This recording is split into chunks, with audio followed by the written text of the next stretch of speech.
Have you ever had the experience of making a small mistake? Perhaps you leave your home without your wallet, or you forget your sunglasses or something like that. And upon realizing it, you exhibit a very harsh response on yourself. Something like, "Oh, you're such an idiot. I can't believe you did that. Oh, you're so stupid."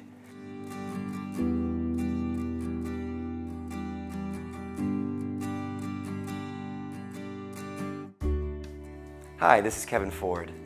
Today's message is for those of you who tend to be harsh with yourself or give yourself overly critical feedback when you're evaluating your performance or when you've made a small mistake or error.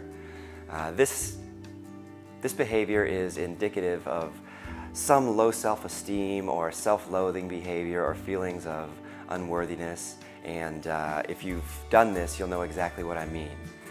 I've done that a ton in my life, and it's a pattern that I've exhibited over my entire life that I've only in the last year or so gotten in touch with the why and understood it more and come up with a healthier alternative for.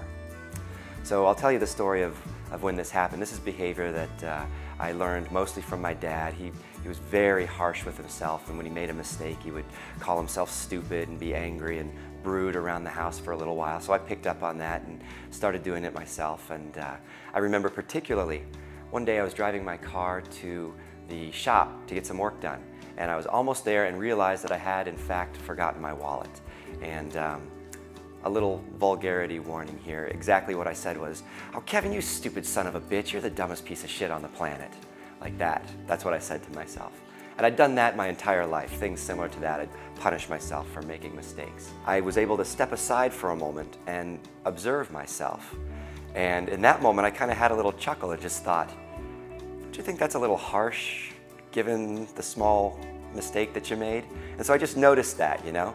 And as that pattern continued, I was able to continue using that observer mode.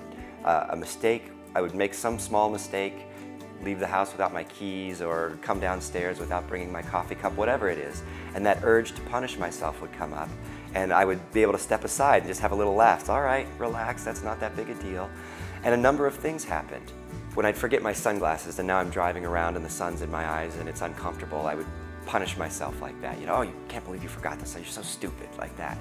And I realized that that emotional punishment loop was preventing me from changing any behavior. That was a pattern I was stuck in of making an action, realizing a mistake, and punishing myself, and not changing anything. So when I broke that pattern, it became very clear. Oh, well, you can just leave your sunglasses by the front door, or you can buy a second pair and put them in the car. And so instead of punishing myself and feeling that negativity, I felt better about myself, and the minor problem was solved. Now I have sunglasses in my car and I don't have to deal with that issue. So that was the first step, which was very meaningful, which was just to have a little self-compassion. And by the way, if you do exhibit this behavior, just ask yourself the question. If somebody else, if a friend or even a colleague or somebody you don't know made that same error, would you be that harsh with them?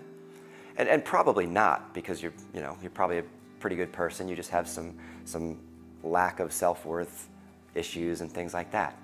So consider that, and consider this alternative. Another thing happened a few months after that realization of what I'd been punishing and the breaking of that pattern.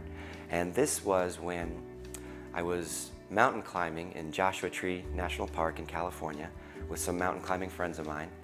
And we were climbing a particularly difficult mountain.